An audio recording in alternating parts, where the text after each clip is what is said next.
Welcome back to the Payback portal, where we don't just get even, we get ahead. Today, we are visiting the murky world of event rentals, where a greedy host tries to turn a deposit into a payday, only to find out that her reputation is distinctively flammable. Let's enter the portal. The stress of planning a surprise party is something that stays with you. It is a specific kind of anxiety, a low-level hum in the back of your skull that whispers something is going to go wrong. I was planning a 30th birthday bash for my wife, Sarah. She is the kind of woman who never asks for anything, the type who is always the designated driver, the one who cleans up other people's messes. For once, I wanted her to be the center of the universe. I wanted everything to be perfect. I spent weeks scrolling through venue listings. I looked at dank basements that smelled of mildew, overpriced hotel ballrooms that had no soul, and outdoor spaces that were one rainstorm away from a disaster. Then, I found it. It was listed as the Ivory Suite. Online, the photos were immaculate. High ceilings, exposed brick painted white, tasteful industrial lighting, and a kitchen island that looked like it belonged on a cooking show. The price? Surprisingly reasonable. In hindsight, that should have been the first red flag. When something looks like a 5-star venue but costs a 3-star price, you are usually paying with your soul. I messaged the host. Let's call her Linda. Linda replied within 3 minutes. Her messages were overly enthusiastic, filled with exclamation points and promises. She seemed polite, accommodating, and eager to help me make Sarah's night special. We scheduled a tour. When I met Linda in person, the vibe shifted slightly. She was a woman in her late 40s with a smile that didn't quite reach her eyes. She scrutinized me, looking at my shoes, my watch, assessing how much money she could extract. But the space was undeniably beautiful. It was exactly what Sarah would love. I signed the contract. I paid the deposit. I paid the full rental fee up front because Linda offered a 5% discount for immediate payment. I felt good. I felt accomplished. I had secured the perfect backdrop for the perfect night. I remember shaking Linda's hand, her grip surprisingly firm, her nails manicured to sharp points. She told me, "Treat it like your own home." I nodded, promising I would. I had no idea that treating it like my home would eventually be interpreted as treating it like a demolition derby in her twisted imagination. The trap was set. I just hadn't stepped on the trigger yet. The day of the party arrived. The logistics were a nightmare, as they always are. We had caterers coming in with trays of hors d'oeuvres, a bartender setting up a mobile station, and 20 of our closest friends hiding in the dark, ready to shout, "Surprise!" The anxiety was peaking. I was terrified that the venue code wouldn't work or that the electricity would cut out. But, to Linda's credit, the access code worked. The lights came on. The HVAC system hummed to life. For the first few hours, everything was magical. Sarah walked in, totally shocked. There were tears, laughter, and the popping of champagne corks. The Ivory Suite really did look spectacular in the evening light. The ambiance was exactly what I had paid for. Linda, naturally, was nowhere to be seen. She had given us the space and vanished, presumably to count her money or sharpen her claws for the next victim. As the night wound down, my responsible dad mode kicked in. I am not the type of person who leaves a mess. I worked in service during college.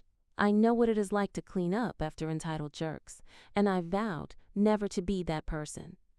I rallied a few of the groomsmen. We didn't just tidy up, we detailed the place. We are talking about a military-grade cleanup operation. We wiped down every counter, we swept the floors. We took out every single bag of trash and walked them to the dumpster down the alleyway, exactly as instructed in the house rules binder. We barely even used the kitchen, as the food was all catered cold cuts and finger foods. The stove was never touched. The sink was used only to rinse a few glasses, which were then dried and polished. By the time we were ready to leave, the place looked better than it did when we arrived. I remember standing by the door, looking back at the empty room. The floors gleamed. The chairs were pushed in. It was spotless. I pulled out my phone. I don't know why I did it. Maybe it was intuition. Maybe it was a subconscious distrust of Linda's fake smile. But I took a video. I did a slow 360-degree pan of the entire room, zooming in on the clean counters and the empty trash bins. Then, I snapped about 10 high-resolution photos of the kitchen, the bathroom, and the main floor. I locked the door, satisfied that I was a model tenant. I went home, slept like a baby, and basked in the success of the party. 2 days passed. The glow of the party was just starting to fade into a pleasant memory. I was at work, sitting at my desk, sipping lukewarm coffee, when my phone buzzed. It was a notification from the booking platform. I expected it to be a prompt to review the host. I was prepared to give her 5 stars. I unlocked my phone. The subject line read, "New payment request from Linda." I frowned. Maybe I forgot a small utility fee? Maybe we went over the time limit by 10 minutes?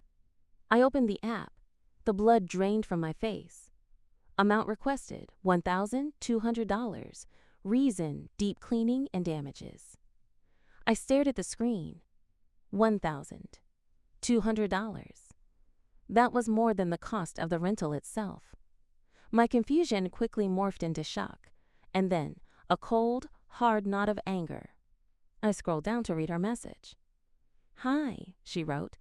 "I am extremely disappointed in the state you left my venue. It is completely unusable for my next client. The kitchen is destroyed.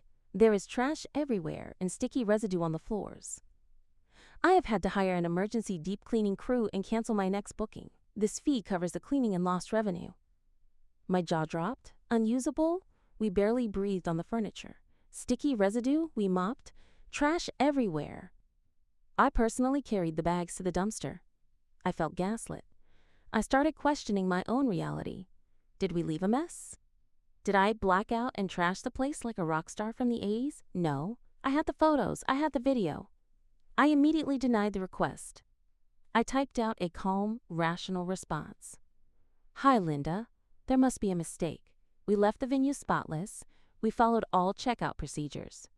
I have photos proving the condition of the space upon our departure. Please rescind this charge." I hit send, thinking this was just a mix-up. Maybe she confused us with another group. Maybe her cleaning crew lied to her. I gave her the benefit of the doubt. That was my second mistake. Linda did not back down. An hour later, she rejected my denial and escalated the claim to the platform support team. She uploaded evidence. I opened the files she sent. They were blurry, low-light photos taken at weird angles. One photo showed a pile of black trash bags stacked in a corner of a room that vaguely resembled the venue, but the wall color was slightly off. Another photo showed a massive spill of red wine on a white rug. We didn't drink red wine. We drank champagne and white wine. And there was no rug in the main area when we were there. She was using stock photos of messes, or photos from a completely different event. This wasn't a mistake. This was a shakedown. She was banking on me being too busy, too rich, or too timid to fight back. She probably assumed I would settle for a lower amount just to make the problem go away. I contacted the platform support. If you have ever tried to get help from a gig economy giant, you know that support is a generous term. It is mostly bots and underpaid workers reading from a script. "We have received evidence from the host regarding damages," the support agent typed. "Please provide your evidence within 24 hours. I uploaded everything. The metadata on my photos proved the time and date.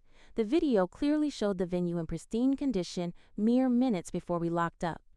I pointed out the discrepancies in her photos. "That is not even the same floor," I wrote. "We did not have red wine." I waited. 24 hours of silence. Then the verdict came in. After reviewing the evidence, we have decided to uphold the host's claim in part. You are required to pay $600 for cleaning fees. I stared at the screen, seeing red. They split the baby. They didn't look at the evidence.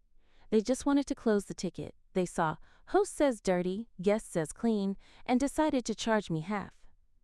$600 for cleaning a room that was already clean. I was furious. But more than that, I was focused. This wasn't about the money anymore. It was about the principle.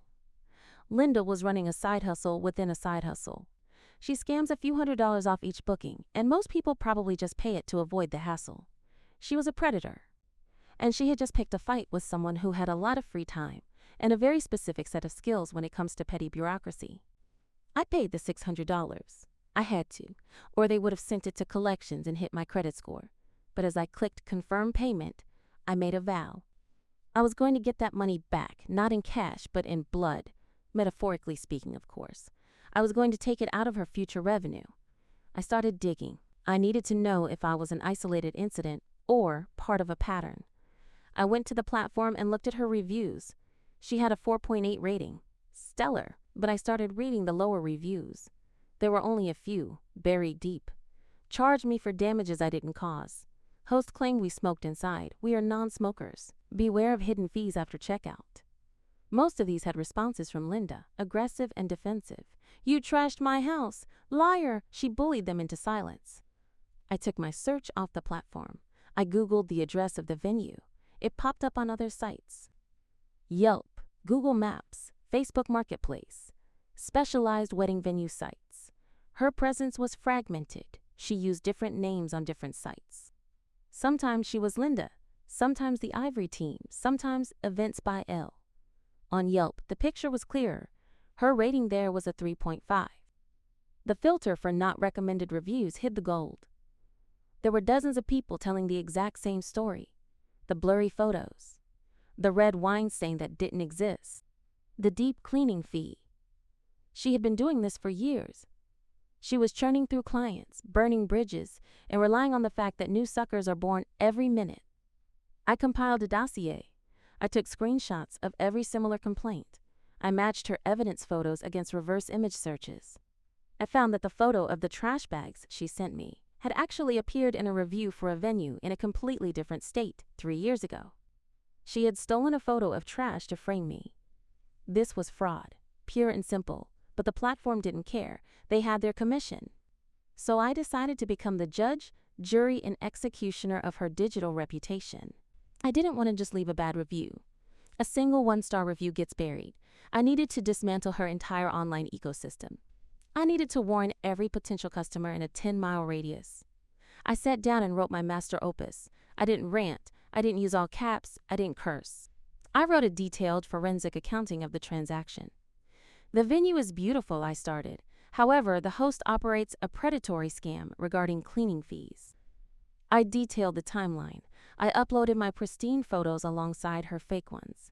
I pointed out the discrepancies. I uploaded the metadata proving when my photos were taken. I explained the lack of red wine. I made it clinical. I made it undeniable. Then I went to work. I posted this review on the booking platform. I posted it on Google Maps. I posted it on Yelp.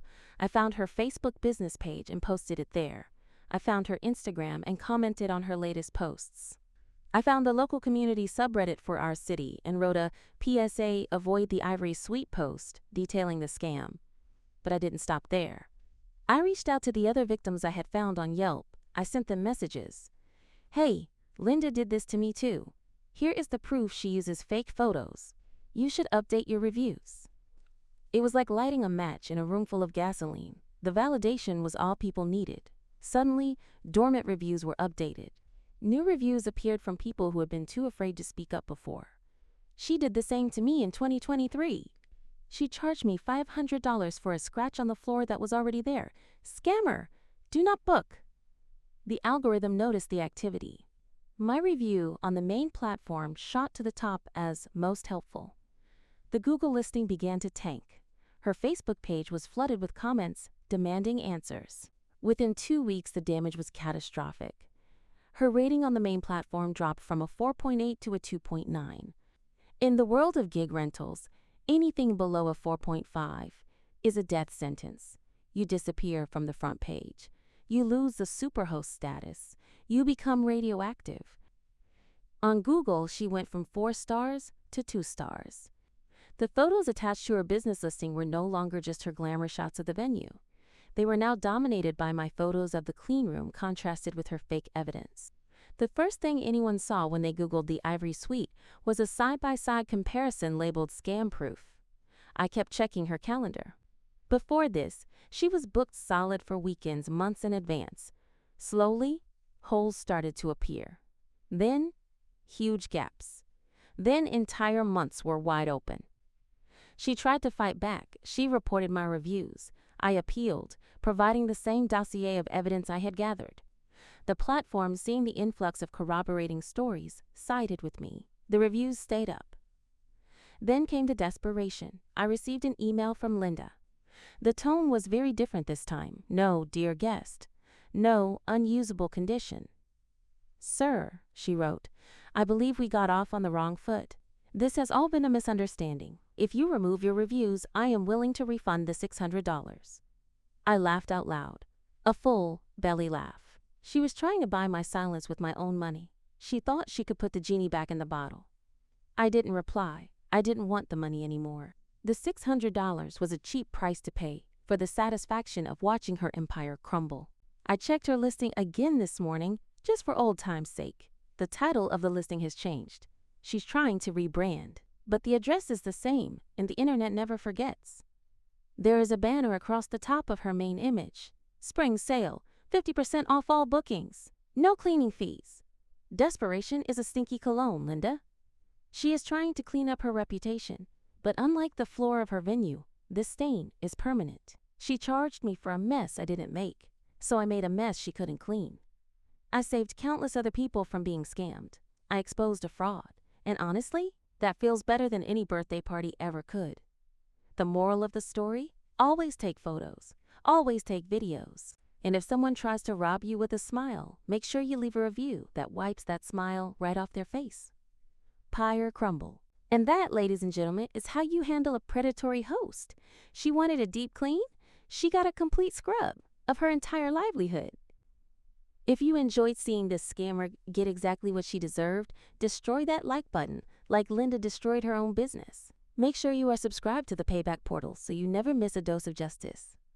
Have you ever had a host try to charge you for damages you didn't cause? Tell us your story in the comments below. We read everything. Until next time, keep your receipts and stay petty.